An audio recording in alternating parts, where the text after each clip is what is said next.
The Wonderful Adventures of Ting Ling. A long time ago, before your great-great-grandfather's great-great-grandfather was born, there lived in China a poor juggler's helper called Ting Ling. The juggler, Hai-Lo, went from town to town giving performances in the streets. He juggled swords and swallowed them. He juggled 7 gilded balls and made them disappear. He did tricks of magic. He was a big man with an ugly face and huge hands, and he was not at all kind to his helper, Ting Ling. It was Ting Ling's job to take care of the knives and the swords his master juggled. It was his job to do handstands, flip-flops, and cartwheels to entertain the audiences. It was also his job to dance on a tightrope stretched high over the street. And, when they moved from one town to another, it was Ting Ling's job to push the heavy wheelbarrow that carried their battered old stage properties. Ting Ling led a hard life. If he did the least thing wrong, he was beaten. If he missed his timing on a flip-flop and fell on his face, he was beaten. If he did not dance on the tightrope to suit Hai-Lo, he was beaten. When he practiced juggling the gilded balls and dropped one, he was beaten. Besides, he was not often permitted to share Hai-Lo's evening bowl of rice. Ting Ling never got a chance to play. He worked from early morning until late at night. He and the juggler were always moving from one place to another, and wherever night found them, there they spread their straw mats on the ground and slept.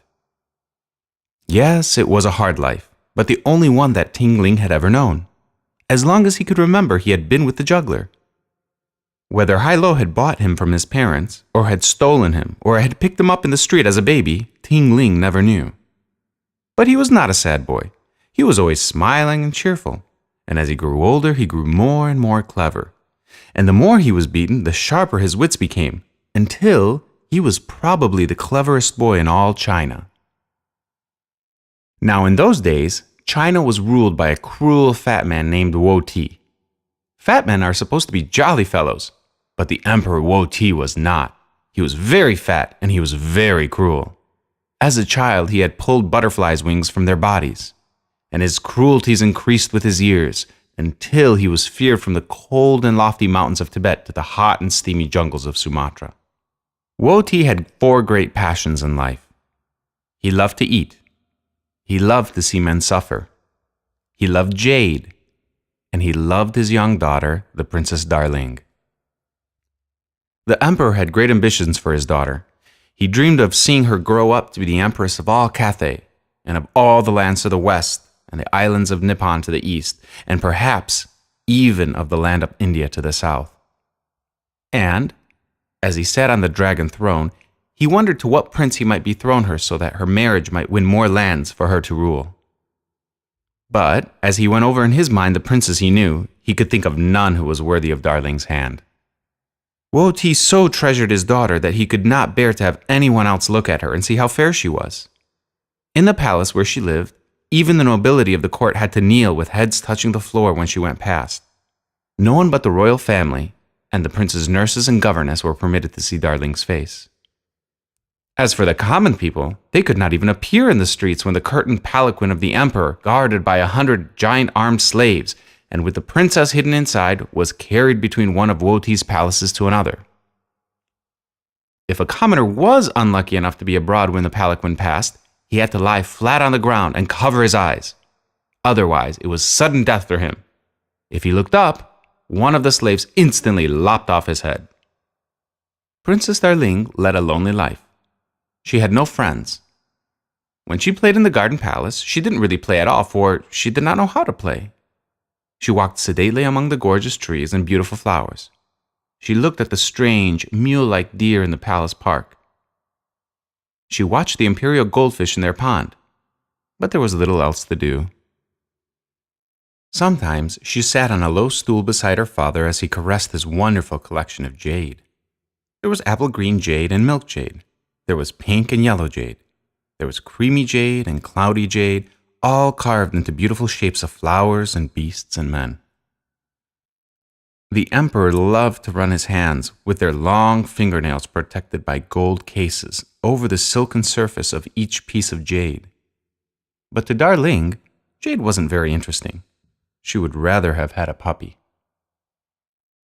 And in this way, years passed. As the princess grew older, The emperor's ministers begged him to betroth her to some powerful prince. But he delayed and delayed, not wishing to have Darling out of his sight. The ministers humbly but firmly insisted day after day and week after week and month after month, until the emperor grew so weary of their pleading that he agreed. But there was a catch to his agreement. He agreed that he would betroth the princess to any suitor who would slay the golden dragon.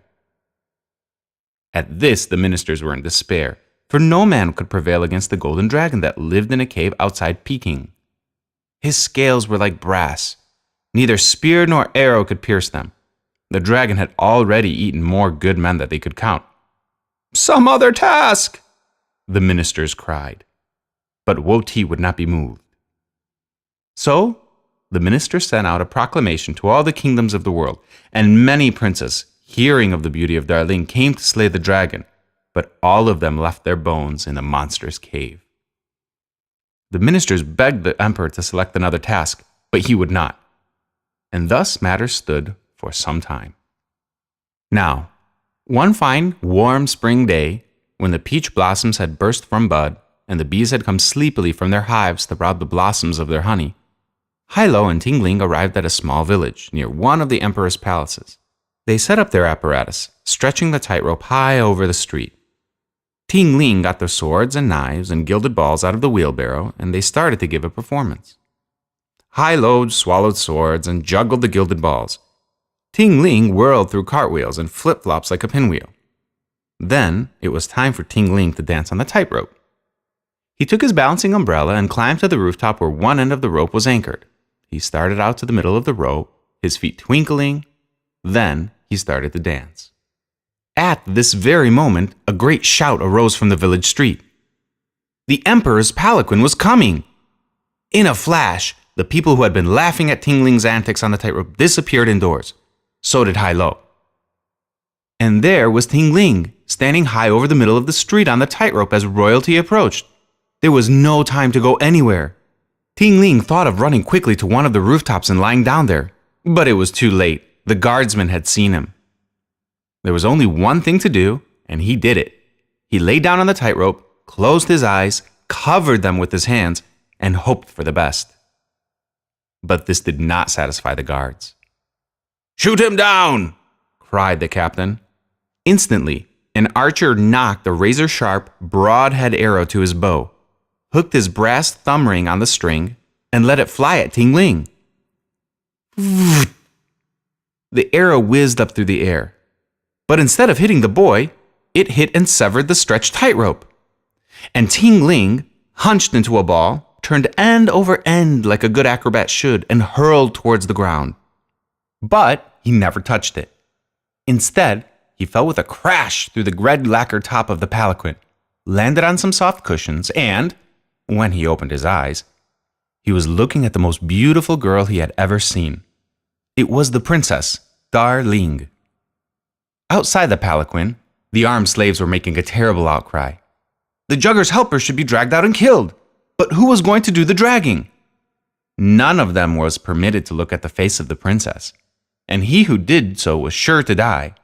They shouted among themselves for quite a while, and then one of them thought of simply reaching into the palanquin with his hand, without looking in, and dragging the unfortunate Ting Ling out. But when he had thrust his arm between the curtains, the princess, who hadn't seen anything so exciting in all her life, said, "Let him alone, or I shall have all of your heads chopped off." So the miserable slaves, not knowing what else to do, picked up the palanquin and carried the princess and Ting Ling to the palace. When they got there, they set the palanquin down in the courtyard and threw themselves on their faces, while Darling, followed by Ting Ling, got out of the palanquin and walked into the emperor's great audience chamber. Woti's face turned bright turkey red and then purple when he saw the juggler's helper. "Who is that?" he shouted, pointing one of his gold-cased fingernails at Ting Ling, who promptly threw himself face down on the emperor. "That," said the emperor's daughter, "is Ting Ling. He is a boy. I have never talked to a boy before. He is very interesting." "He has committed sacrilege by even seeing your face," thundered the emperor. "Let alone talking to you. Let alone riding in the palanquin with you. And he shall die for it. I shall have his head lopped off from his shoulders instantly." and the emperor picked up a golden hammer to strike a gong and summon a slave. But the princess was not her father's daughter for nothing. "No!" she cried, and she stamped her foot. The emperor was taken aback. Nobody had ever contradicted him before. "I like this boy very much," said the princess. "Maybe I would like to marry him." "But he is not a prince!" roared the emperor. "He is only a beggar boy!" "Ah, but he is very clever," said the princess. "Perhaps he can succeed where all the others have failed. And if he is going to die, at least give him a chance. Let him fight the golden dragon." The emperor smiled wickedly. "Very well, let him meet the dragon," he said. Poor Ting Ling. He was going from the frying pan into the fire. But he was not discouraged. "Let me have a spear and a sword, and I shall fight your dragon," he said. So the next morning, a sword and a spear were brought to Ting Ling, and he, followed by a huge crowd that stayed at a respectful distance behind him, started out boldly to meet the dragon. The emperor went along too. He rode in a silken palanquin carried by 50 slaves, and beside him sat Darling, her face veiled so that none could see her. It was a magnificent procession, with ragged Ting Ling trudging along far ahead of it, and the common people throwing themselves on their faces as the royal party followed him. When he got near the cave where the dragon lived, Ting Ling sat down on a rock to think things over. He knew that his sword and spear, even though very sharp, could not pierce the tough scales of the dragon. But what could he do? Presently he had an idea. He grasped the spear in his left hand and the sword in his right and ran toward the cave, shouting to the dragon to come out. Hissing like a steam engine, the dragon slithered out of the cave and rushed towards Ting Ling, its great red mouth wide open. And Ting Ling stepped right inside the dragon's mouth. The princess let out a little wail of anguish. The emperor smiled evilly. That was the end of the fellow, he thought. But it wasn't. For as Ting Ling stepped into the dragon's mouth, he held his long spear upright, and when the dragon tried to snap his jaws together, he couldn't because the spear was wedged between those jaws, propping them wide open. Ting Ling had decided to fight the dragon from inside rather than outside. And now he cut and hacked and thrust inside the dragon until the big beast was as dead as a doornail. Then Ting Ling rolled out of the dragon's mouth. A great cheer arose from the crowd. The Princess Darling smiled. The Emperor Woti scowled. He did not like the ease with which Ting Ling had killed the dragon. "Ah," said the Emperor's ministers, "now bethrow him to the princess." "No," said the Emperor. "He is only a worthless juggler, and killing the dragon was easy. Let him try another task. Let him try to raise the sunken bronze bell of Lotus Pool." The ministers were silent. The Princess Darling sighed. Trying to raise the great bell had taken the lives of men for generations. The bell, which weighed a solid 10 tons, had been toppled from its tower and into the crystal-clear waters of Lotus Pool by an invading army full 5 centuries before Ting Ling was born. It lay 40 feet deep, and the best engineers of 10 succeeding emperors had not succeeded in raising it. How then could a mere boy succeed where so many gifted men had failed? But Ting Ling took the news without getting excited. "Take me to see this bell," he said calmly. So they took him to see the bell, half sunk in the mud and grasses at the bottom of Lotus Pool. And Ting Ling looked at it, and then sat down on a stone bench at the side of the pool to think things over. For a long, long time he sat still, thinking, while all the court waited. Then he had an idea. "Bring me 10 bullock cartloads of short lengths of bamboo," he said finally, "and a cartload of stout cord." The crowd wondered at this request, but the things he wanted were brought to Ting Ling. When they arrived, Ting Ling shed most of his clothes, took one of the short lengths of bamboo, and tied one end of the long cord to it. Then he dove into the water and swam down to the bell. He passed the end of the cord through the bronze loop on top of the bell and dragged the hollow bamboo section that was full of air down close to the bell, tied it fast, and then shot up to the surface. He did the same thing again with another cord and another piece of bamboo. and another, until, finally, he had fastened hundreds of hollow, buoyant sections of bamboo to the great bell. At last, the upward pull exerted by all the air in those bamboo sections heaved the bell from its muddy bed and shot it to the surface, with Ting Ling bobbing beside it. Great cheers burst from the crowd.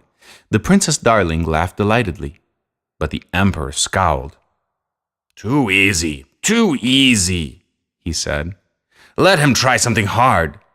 Let him get rid of the Mongolian giant.